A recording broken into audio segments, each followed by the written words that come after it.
Welcome everybody to another podcast of the Everything Horror. My name is Paul Doski, and man, had it been a little bit since the last episode, so as I find myself like staggering for words, it's probably because of that. Anyway, we have an amazing guest today, which I think everybody of the franchise should know this man by the novels, and he was a co-writer for the PS Vita game Resistance Burning Skies. But enough of me, so we're just going to go right into William Dietz. And in this podcast, if you hear me say Bill, he has allowed me to call him Bill instead of William, so I don't want anybody to get confused here. So anyway, Bill, welcome to the show. Hey, thank you, man. It's a pleasure to be here. Hey, man, I think it's an honor, especially, you serve for the country and everything else. So again, my thanks for you as well. Yes, sir. Good to be here. Good. So Bill, talk to us a little bit. So I know you were sort of like grown up in the, forgive me, the Marines or something. I know it was like right there in front of me a second ago, but you served anyway, basically. And then did that kind of help inspire the way you write? Yeah, let's talk about that. So I did. I was not a very good student. Barely scraped my way out of high school and tried to get a job, and the economy was such at the time that they just weren't hiring high school graduates who didn't know anything. I don't know why they didn't want that, but they didn't. So, I looked around for things to do, and it finally occurred to me that probably my best choice was to join the military. I came from come from a Navy family, and my dad was a sailor, and so that inspired me, and so I decided to join the Navy, as I said. And at the time, the Navy had a program where you could choose what kind of training you wanted, and you might get your choice depending upon whether or not you passed certain tests after you got in the Navy. So it's kind of like a deal like, sure, you can do that so long as you pass all our tests once you're in the Navy. And then if you don't succeed in passing those tests, you'll just be swinging a mop on some destroyer, So, but anyway, I had no options, and I needed to eat stuff. I didn't want to live off my mom. So I joined, and I wanted to be a medic, and I passed the tests that they threw at me, and was selected for hospital corps school. And the Navy is kind of different from, say, the Army, for example, in that Navy medics, serve on Navy ships and on Navy bases, but they also serve in Marine Corps units after they've been in a while and after they've gone through a combat school to learn how to be a Marine, basically. And so long story short, I went in the Navy, became a medic, spent some time in a Navy hospital in Beaufort, South Carolina. Vietnam was cranking up big time. A lot of people were dying, lots of need for medics. They selected me to go to the combat school, Camp Pendleton, California, to learn how to be a Marine. I'm not sure I succeeded just in the short period of time they granted us, but I learned some things definitely there. And just about everybody who graduated from that school was going straight off to Vietnam to replace medics who had been killed or wounded or timed out. And that's fully what I thought was going to happen. And this group of guys I was with, there was 20 of us, and 18 sets of orders came in to go straight to Vietnam, and 2 sets of orders came in to go to Hawaii. And guess who went to Hawaii? I mean, it was an unbelievable stroke of good fortune. It was a situation, though, where you're going to Hawaii. That's the good news. The bad news is you're joining an outfit there that was in training to go to Vietnam later on. Anyway, so I did, as you mentioned, spend time in the military with both the Navy and the Marine Corps. And it did teach me a lot about military things, military values, military, operations and so on that I was able to incorporate into my books and hopefully make them feel a little more real. Yeah, I think a lot of days, if I may say, it's it's really hard when some people are trying to make it sound realistic, but it doesn't sound like the details that they really need are there.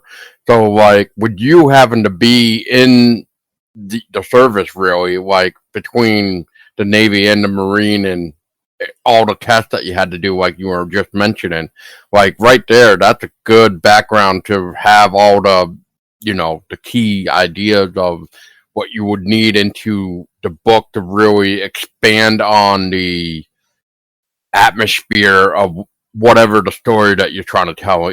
And in this case, I just want to also say real quick that Resistance Fall of Man came out first for PS3, which was done by Insomniac Game.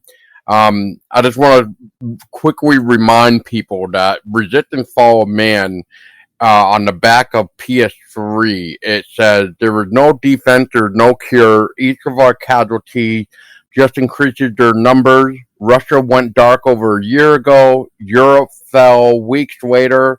The Chimera will reach the other continent within days. It is July 11th, 1951. Amidst the ruins of England, U.S. and British forces take the final stand."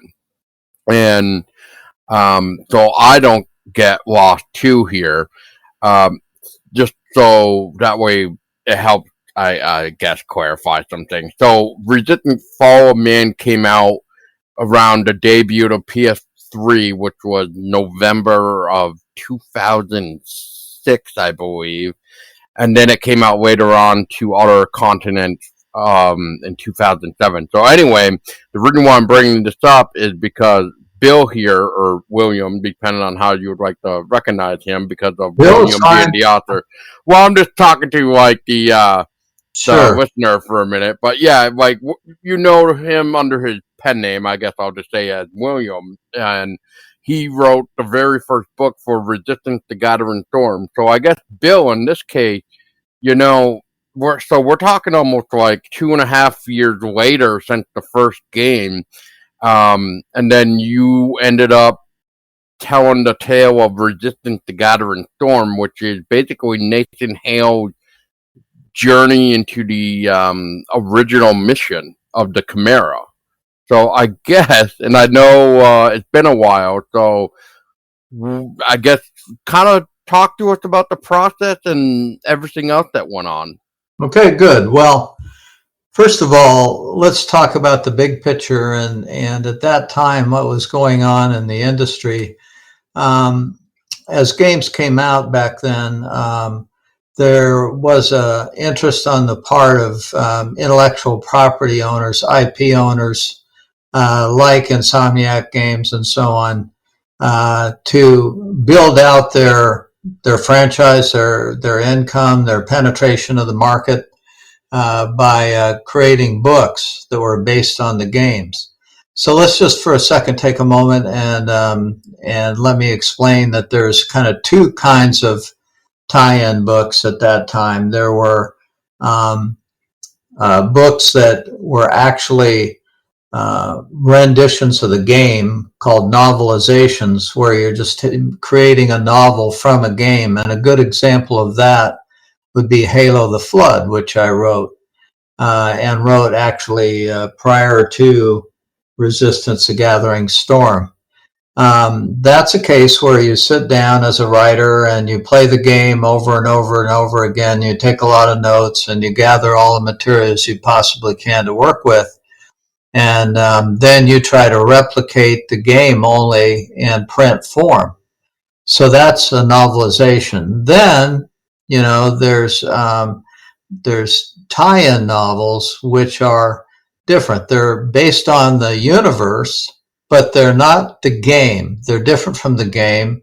They usually have, a sideways story from the game is one way to put it. So, you've got whatever happened in the most recent game, but in a tie-in novel, you've got characters and so on who are in the game who are put in the book and put into situations that are not seen in the game. And the idea is to give players / readers a richer experience. You can play the game, you can read the book, and by reading the book, you find out more about the universe and the backstory on people and people who aren't even in the game and so on. So that was the idea at the time, and it was a pretty profitable kind of strategy. And so generally, writers who wrote tie-in novels, and I say that in the past tense because there's not a lot of that going on anymore.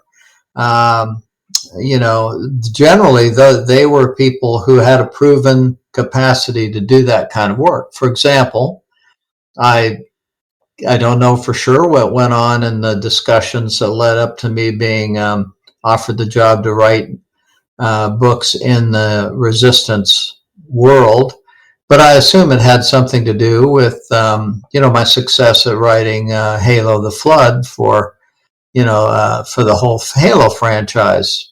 So you do one or two and they sell, and then people go, okay, well, this guy or this woman is good at doing that, and then maybe somebody reaches out to you, which is the case with The Gathering Storm.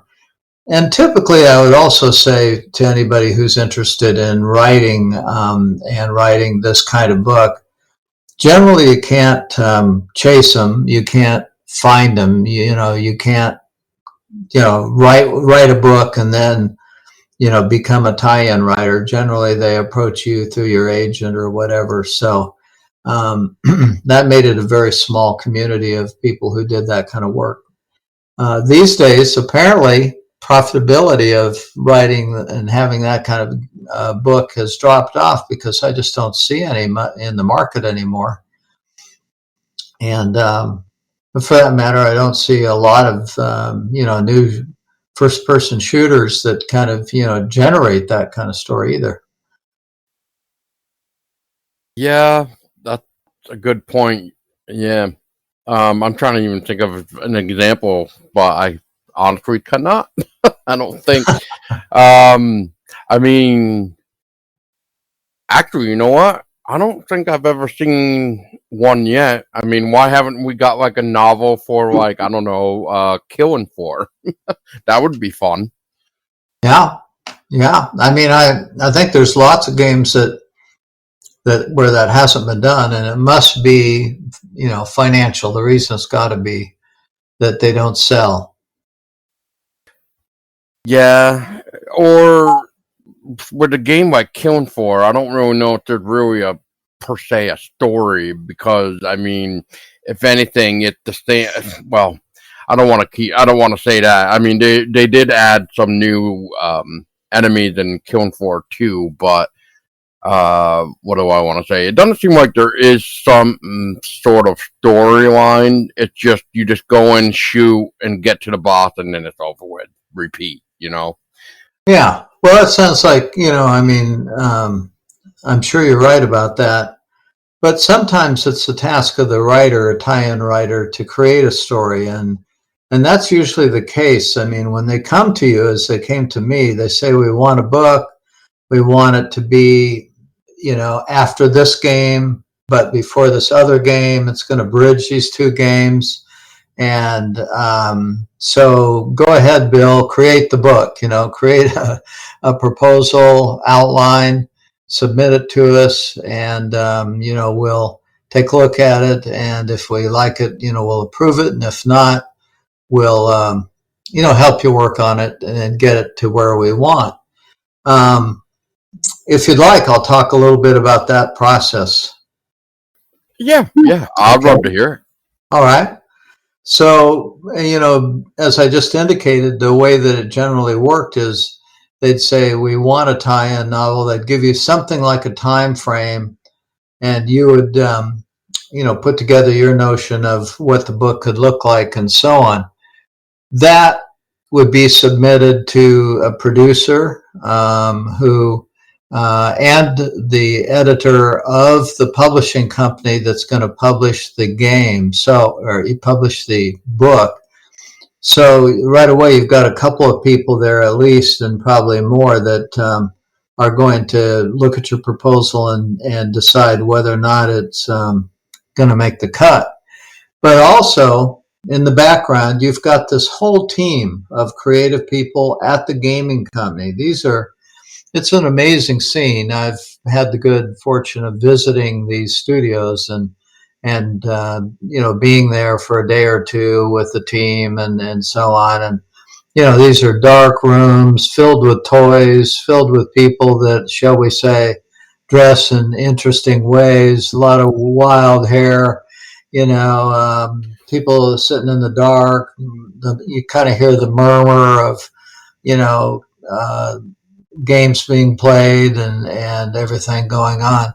Um, those people have an opinion. They own the games, in the emotional sense. They don't own it, in the physical. So they don't actually own the games, but they own them emotionally and intellectually.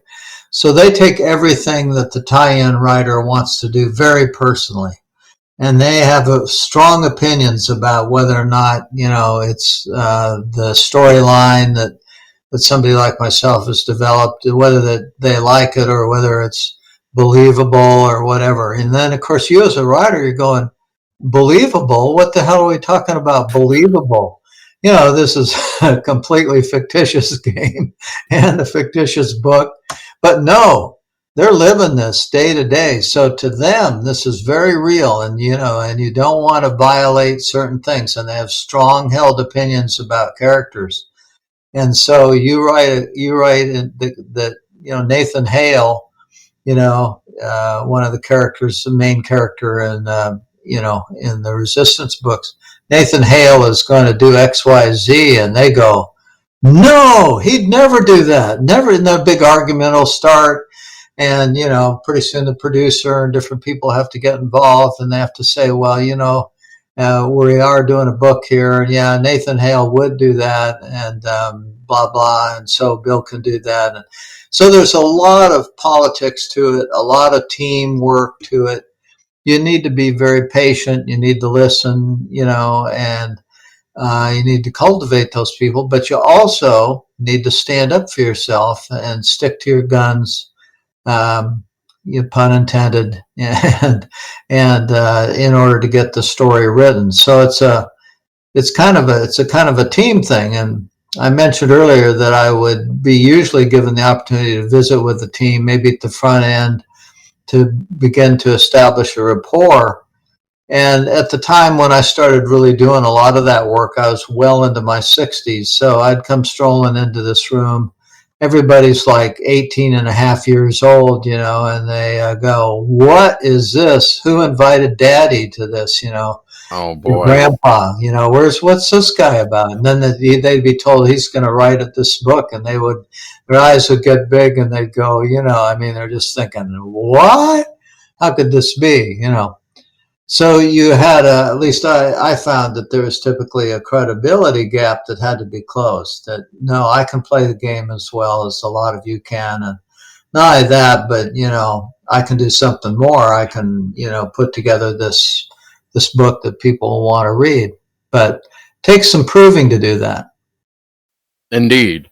So when writing Resistance to Gathering Storm, is that like what you ended up doing? Kind of like what you were previously saying, where you went and played the game, so you had to play Resistance Fall of Man, obviously, to take notes of like what guns were, what Nathan Hale was sort of doing throughout the game, and all the other characters. Especially, we'll get to another character for I want to say your other book, but he would also became the protagonist for like resistance tree. But anyway, so I guess the point to this is, so Bill, is this sort of what you did, where you went, played the game, took notes, so that way you could know, like, hey, we had this type of gun, like the bullseye, the carbon, XYZ basically was the missions, and you know, especially trying to remember the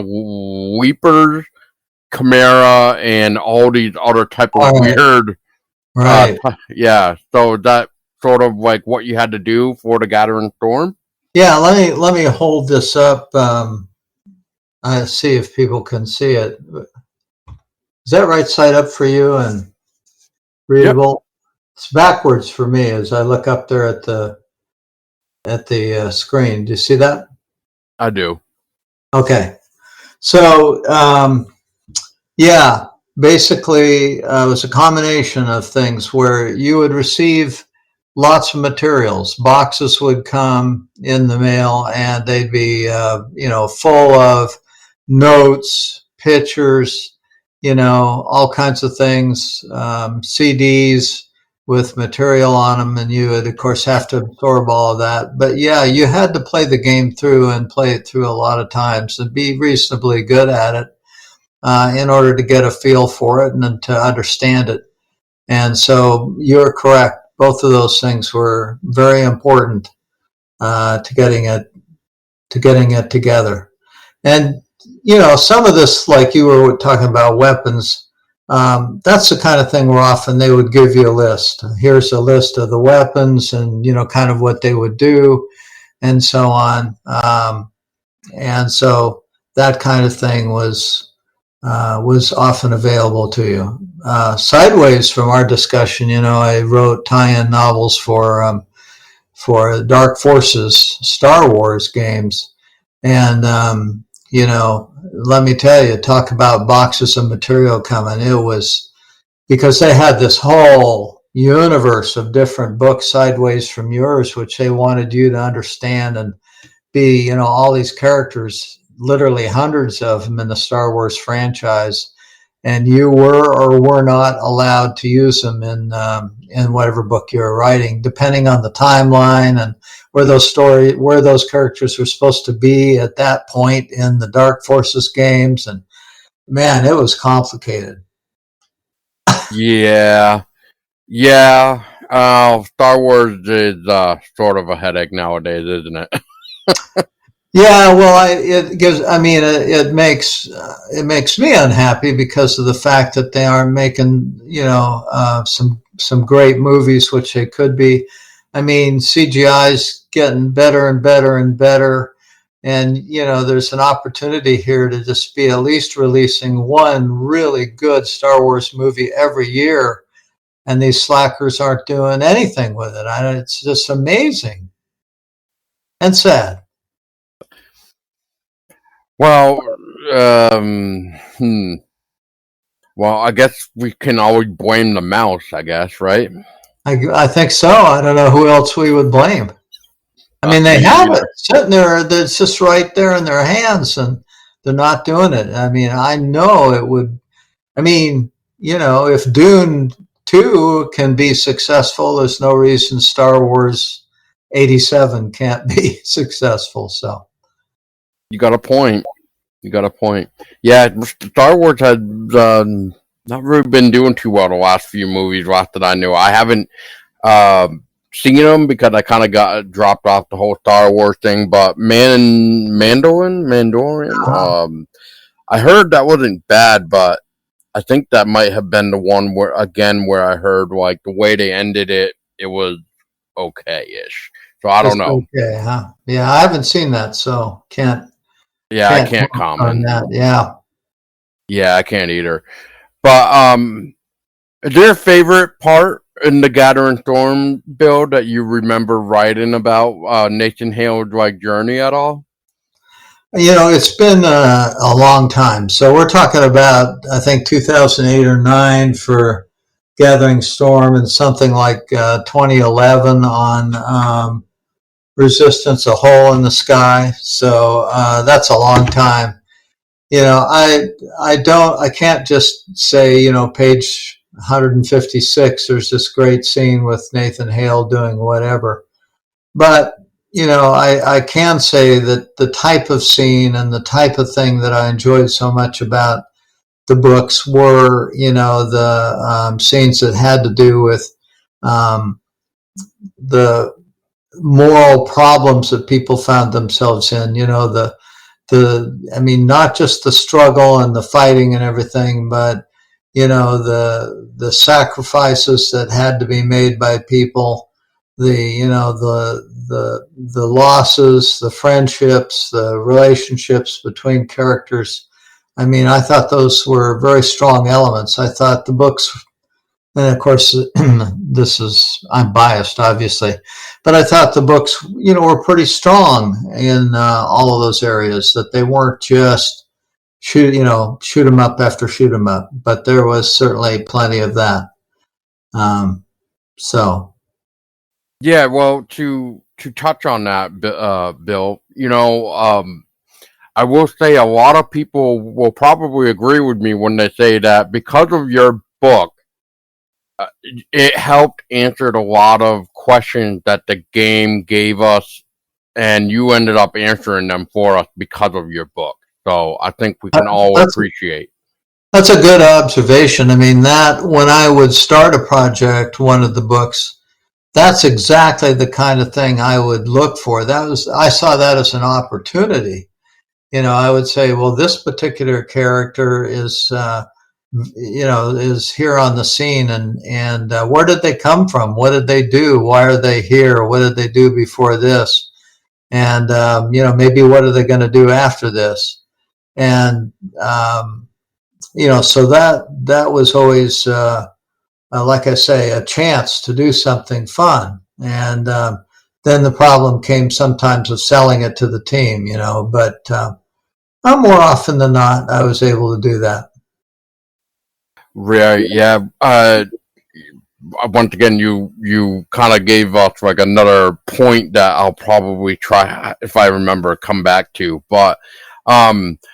So I'm trying to remember like the timeline here because obviously you just mentioned the second book that came out, which was 2011, Resistance to Hole in the Sky, which was actually the release date was August 2nd of 2011. Once again, published by Del Rey Books, I want to say, or Correct. Del Rey. Same publisher that did Gathering Storm, right? Yep. So it's so the way I was trying to figure out how to talk to you, Bill, Mm-hmm. and the way the timeline is going a little bit. So the Gathering Storm is technically the novelization right for Fall of Man, which helped, like I was saying, like answer some of the questions that the game did not get a chance to tell us. So the next thing that would come into play would be the PS Vita game, uh, Burning Skies, that was released in May of 2012. Now I know I'm skipping the second book for a minute, but if we're going by timeline of the game per se, Right. I then understand. this was supposed to be the introduction to the Chimera coming into the United States for the first time. Like, not before Resistance 3 anyway, where they actually did a full invasion. But was like, I don't know if baby steps would be the right, the right wording, but basically it was their way of beginning the invasion. Yeah. Now, so I guess for people that may remember, Resistance Burning Skies wasn't a soldier for those that did play it, and it was like a firefighter. And what I loved about that was the fact that you actually got to swing a fireman's axe for the Chimera. That's I right. was I was having so much fun with that. Uh, Yeah. That so was a cool Bill, thing. Yeah.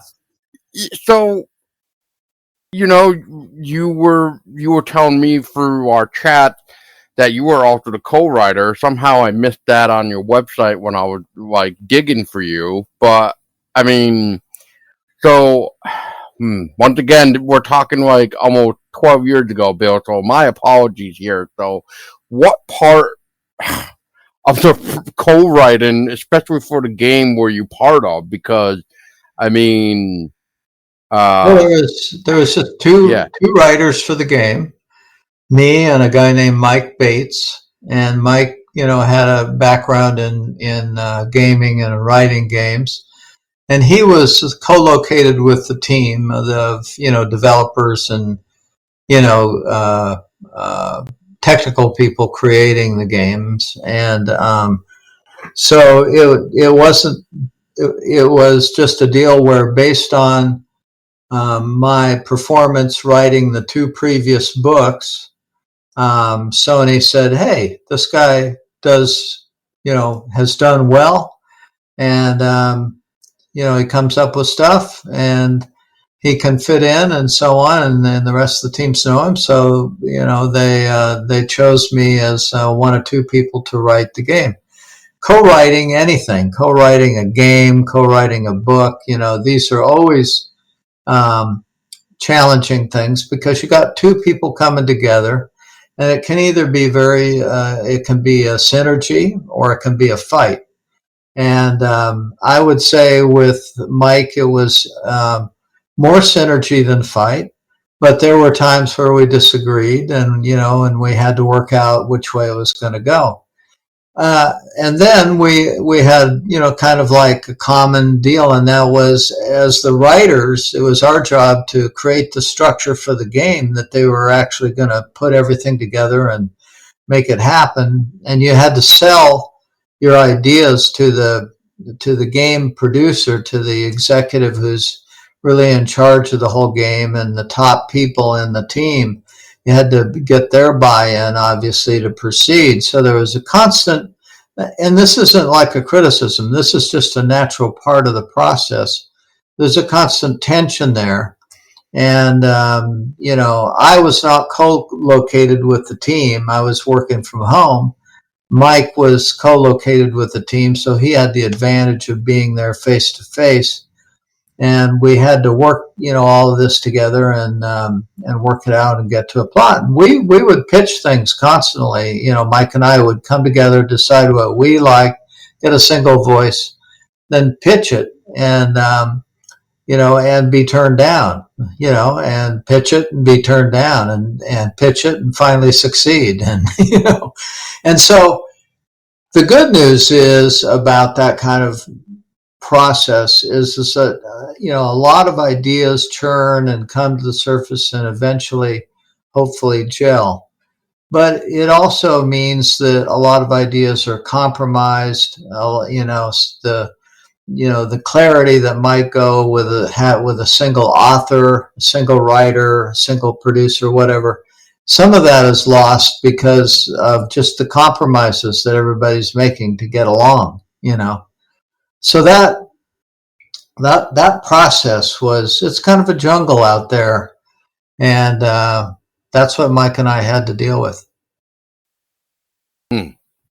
So is it safe to say, there, Bill, that the fireman idea was maybe not your idea? Because I know you're usually the soldier guy. So was it Mike that thought of being the firefighter? Actually, that's a really good question. As I recall, the firefighter was already an established thing in the minds of the producers when Mike and I were, hired on as writers. We were given that. We were told right from the beginning, our concept is that this is a civilian. He's not a soldier, but he's a heroic individual. He's gonna have an axe. We want that axe to be prominent in the play, the gameplay, and we want to see a bunch of chimera, axed to death, and and so on. And so that was given to us, along with sort of a basic, setting, and so on. But it was, and some basic characters. But it was up to us to make the rest, happen, and we did. And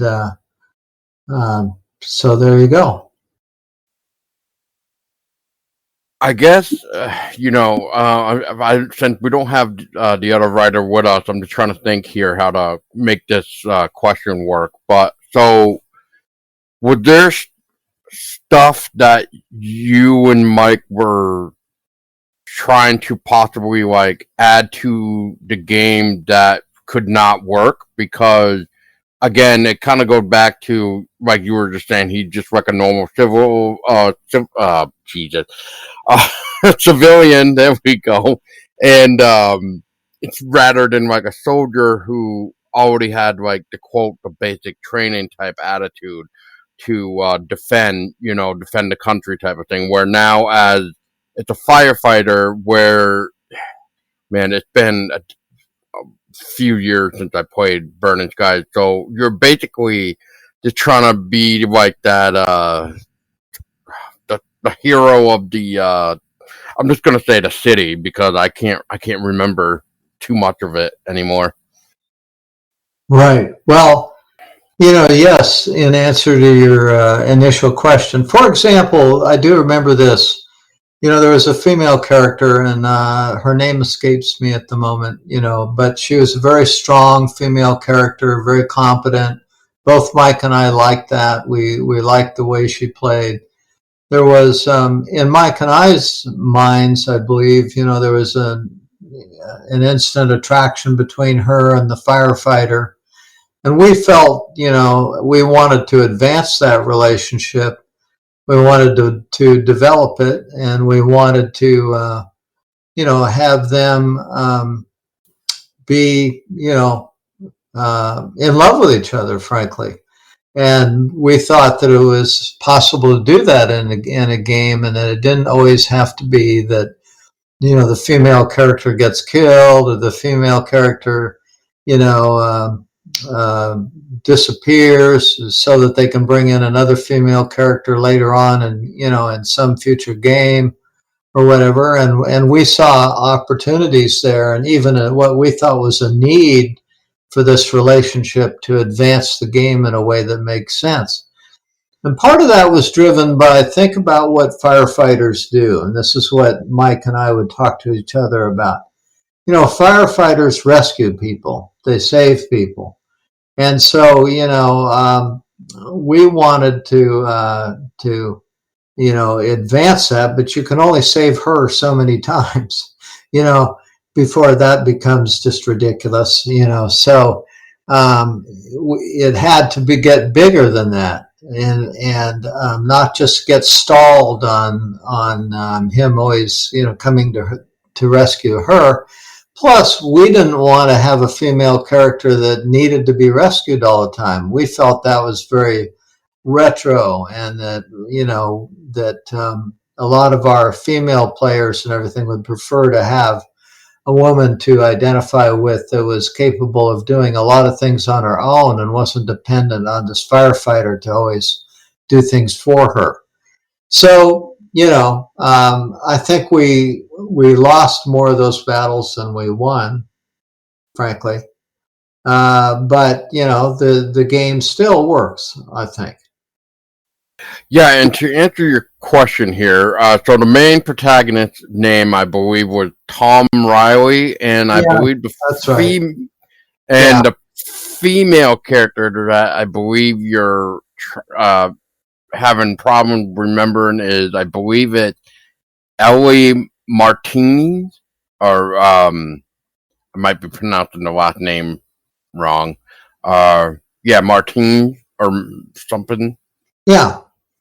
That sounds right. And so, we, like I say, we there was a lot of things that were not difficult, where everybody agreed on them, but there were things like that, and we had a producer and an assistant producer, and a producer over her, as I recall, and they didn't always agree. So that's just typical of these situations. It always shoots who he is. So, Bill, did you, when you finally were you able to play like Resisting Burning Skies? Yeah, absolutely. I had a player and everything, and I played it. I thought it was cool. I enjoyed it. Um, but I did feel that the little tiny player thing, is not as good as a PC, frankly. And I like the bigger screen and so on. And it unfortunately, I don't think it caught on. And I don't think that everybody's toting one of those around these days. And Right. Yeah. Well, PlayStation did sort of stop supporting the Vita for a while now. I know yeah, that. right. I think now the new thing is the Backbone that just came out. But anyway, so I mean, there could be a chance for a return to see Burning Skies again, maybe for like Backbone or something. Yeah, well, what I would love to see would be the original games, made for PC, um, reproduced so you could get them on Steam. That would be my dream. You could play them on your PC and perhaps on other platforms as well. But that would just be awesome. I would really love that. Speaking of which, we just had Ben Studio just port the PSP title Resistance Retribution to consoles recently, to PS4 and PS5. So we literally had like a handheld game for PSP back in the day, Resistance Retribution, now come to like the new generation of gaming. The only thing is, it's not on Steam yet, but I do know PlayStation has been slowly putting some of their games on Steam. So who knows? Maybe we could see Resistance pop up on PC one day. That would be cool. Or even cooler would be to have some company come along and just make a brand new Resistance game. With all of today's technology and all the that would bring to it. I mean, it's a great concept. It's a great concept, and the aliens were well conceived, and the graphics and the scenery and everything was great. It was just well done. It was just fun. It was fun. I enjoyed playing it. I had to play it, and I was enjoying having to play it. It's like, oh, really? I'm getting paid for this? To This is play awesome. and to write? Yeah. Yeah. I mean, it was great. It doesn't get any better than that. I guess so. Was there a little bit of a different? Well, there. I mean, I know there is a difference because obviously, in this case, you actually were, uh, writing for a game. But so I guess in this case, Bill, was there anything differently that you had to do besides like we were kind of mentioning before, you would play, take down notes, and then kind of be like, hey, like this guy went off screen just to do something, so I'm gonna make note of this so that way I can actually put it into the book per se, which is what I was saying about you answering questions within the Gathering Storm. So I guess in this case, was there any type of difficulties of trying to even make it work for, I don't know, if there was going like when you were co-writing with Mike, right? I guess what I'm trying to say is, were you trying to make it so that if there was a sequel or Burning Skies or Resistance whatever, not even a sequel, but these characters were to come back, like I guess what was the mindset there for you and Mike? Yeah, I think the mindset that Mike and I had was the same mindset that the team had, and that is that you hope that it's going to come back. You hope that it's successful, and there's going to be Burning Skies 1, 2, 3, 4, 5, whatever. That would be the hope, and so nobody would want to kill the main character off, and any more than they would have killed Nathan Hale off. but secondary characters, that could happen definitely. And so yeah, I think people generally approached it hoping that it would have a lot, an ongoing life. Right, right. And speaking of uh, killing off characters and stuff, so I think that pretty much sums up Burning Skies as best as we can and I can because Uh-huh. honest. Mhm. So anyway, speaking of like I was saying, killing off people. So Nathan Hale, spoiler alert for people who may not have beaten this game, and if you haven't, well, I guess too bad now because it's been almost 20 years almost. My brain is not good with math right now. 14 years to be exact, or so. But anyway, in Resistance 2, we saw the demise of Nathan Hale, who ended up having to basically get uh, uh, eliminated, I'll just say, because he had the Chimera virus. It was taking over him. I think it was even past saving for him. So the character Joseph Capelli came into play here. Right, right. And before that, though, I believe the second book that you did, Resistance to Hole in the Sky, um, you kind of had Joseph Capelli be the main protagonist in that book, correct? Correct. Yeah, it's absolutely correct. And Capelli, as I recall, in before Nathan Hale, died, was almost sort of a negative character, in some ways.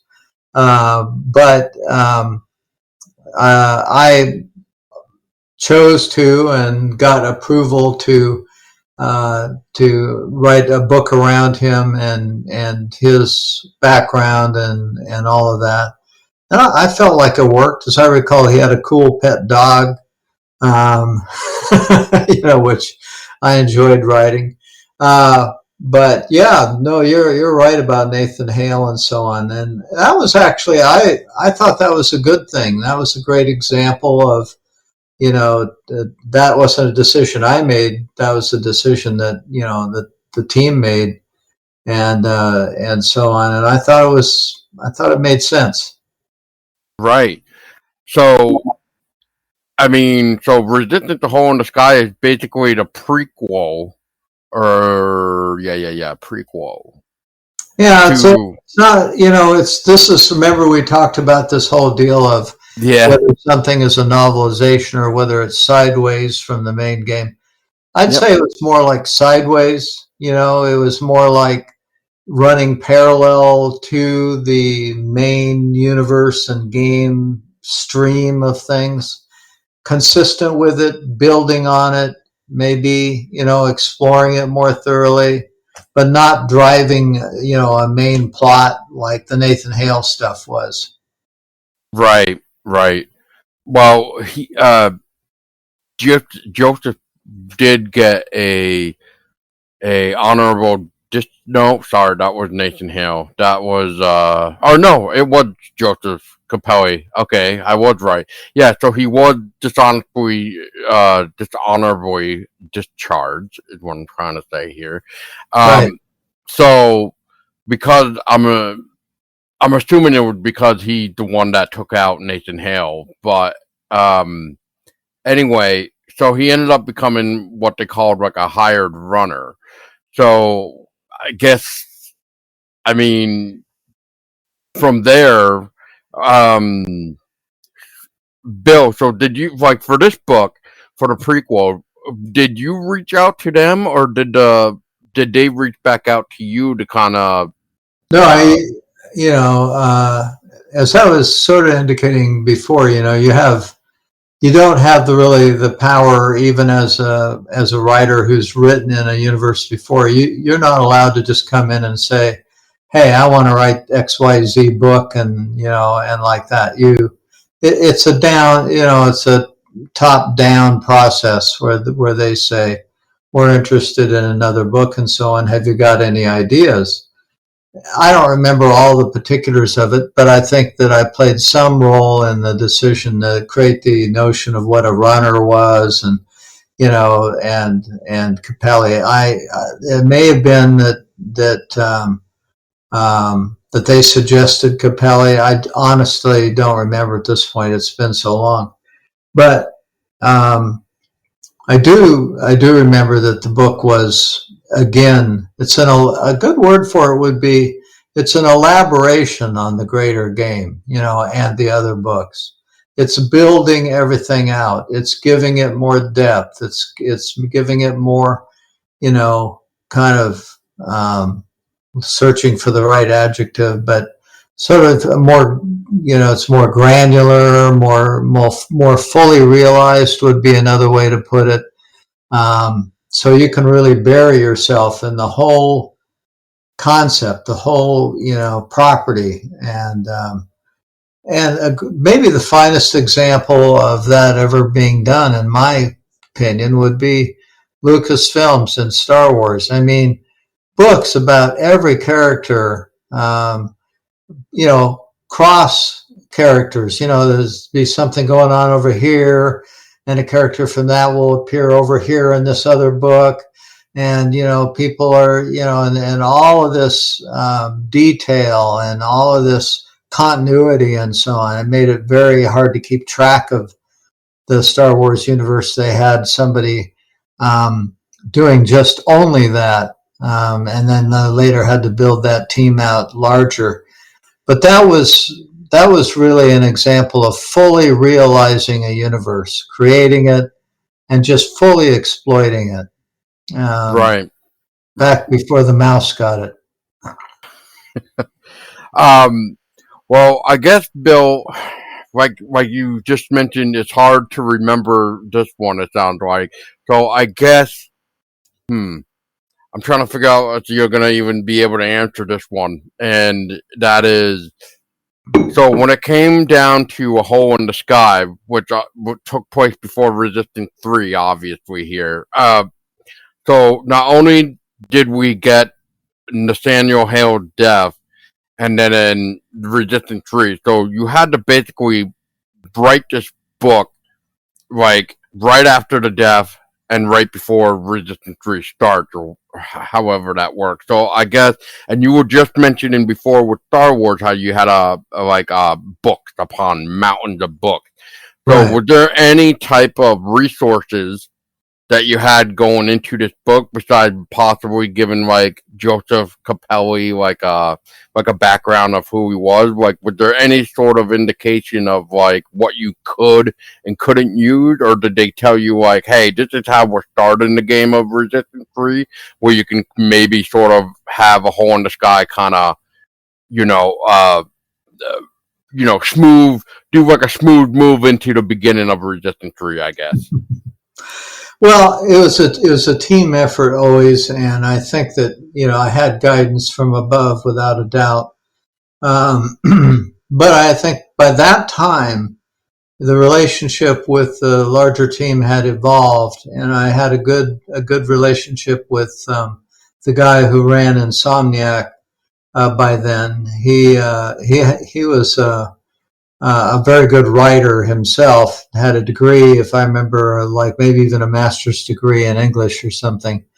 And by that time, I think he had said, well, I know he'd sent me emails, complimenting what I did, so I know he approved, and I think that it had his support. And when I created the outline for that, I'm sure, as I recall, it was approved by him. And once he approved it, then it was golden. Then then it was going to happen. So that's how I think it proceeded. Yeah.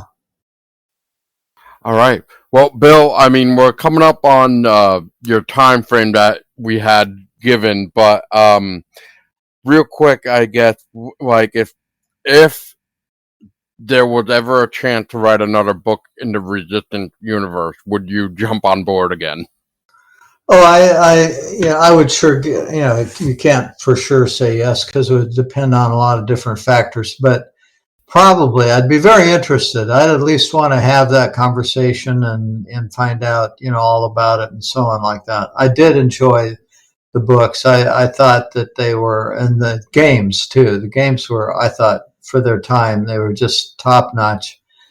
And, there's a lot of writers who think that tie-in books are, kind of low class work. That if you do tie-in novels, you're kind of a hack. That's the view that some people have. I don't share that view. I think it's a wonderful, wonderful opportunity to practice the craft of writing. You don't have the freedom that you have when you write your own books. But at the same time, I mean, it's fun when you're invited into the Star Wars, for example, universe, or the you're invited into the Halo universe, and you get to play with all the toys, all the characters, shape things, do things. If you're into those games like I was, then it's fun, and you get to leave your mark on those franchises. And I would think that today, if you like Google William C. Dietz, you're going to come up with a lot of Dietz novels, but you're going to come up with Halo and Resistance and Star Wars and all that stuff. And I'm proud of the work I did in those franchises. Hey, I mean, it was a pleasure. It was actually, what's funny, Bill, is I never knew that there was books and a comic until like I want to say last year when I found a resistance group on Facebook. And because of that group, where I learned that there were books and a comic, and there was even a soundtrack CD for Resistance 3 that I had no idea about. So it was nice to really go back to see like how much people still want a new Resistance game. And speaking of which, Bill, so you mentioned how you love playing the games and stuff. Was there what Resistance game would you say was your favorite one to play? Uh, that's tough. I think probably, the one that sticks out to me is Gathering Storm because, it was probably the first one that I played. And I was just, struck by the, boom, wow, this is so, at the time it was so new. And it was a little bit controversial because they had, shot some footage, graphic footage and so on in a church in England. To use as a scene for all kinds of mayhem, and people were really upset about them using that church footage to do that. And that's when it first broke through for me. It was before I'd been hired or got involved, but I just, so when I played the game where that footage was there and I was seeing the footage and everything, I was, blown away at all the things they'd done. They were doing some really cutting edge things at that time. The feel of it was different and it was like new and shiny. And so I think that's the one in answer to your question. Okay, so just to correct you, Bill, because you named your Okay. book title, you meant Resistance: Fall of Man. Yeah, I'm sorry. Yeah, Nope, not nope, my you're good. book, the game. Yeah, right. Yeah, Thank you for setting that straight. yeah, no problem. I just didn't want somebody to get confused and be like, huh? Huh? What? Well, yeah. What I is guess that? so. Two more questions I got for you, Bill, and I will wrap this up for you. So the last question is for those that are listening that may be resistant players. What do you have any final word that you would like to give to the resistance people out there that love the universe just as much as you? Well, I think just keep it up. I think it's by now any player of the kind that you just described has played all the games 80 times and got them fully memorized and so on. So I think all that that we can do is to kind of hope that somebody will come along and understand the value of that franchise and bring it back to life. And so just keep the faith, people. Yeah, keep the battle of the That's resistance right. going. You Right. bet. Keep All playing. right. Yeah. Now, Hey, Bill, the last question I will send you off with is: if anybody wanted to keep up with you for like your books, or like, is there any upcoming work that you're even doing too? But where can people find and keep up to date with your stuff? the best place to see everything that I've done and whatever it is I'm doing and whatever's new is my website, and it's williamcdietz.com. And the I've got kind of like two types of things coming out right now. I have a ongoing series of books called Winds of War, which are alternate history World War III books. World War III is underway. Each book has its own characters, its own setting, but takes place within the larger framework.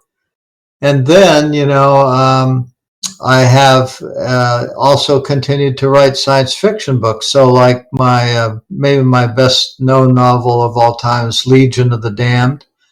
And I released another Legion of the Damned book recently. And that's, you can see that on the website, along with a full bibliography of all my books. A little bit of stuff about me. And that's the place to go, williamcdietz.com. All right, Bill. All Well, right, thank you man. so much for your time, and for everybody else, thank you for listening. Check out William's Bill's site for more, and until next time, keep it scary. All right. Keep it scary indeed. Thank you, sir. You take care.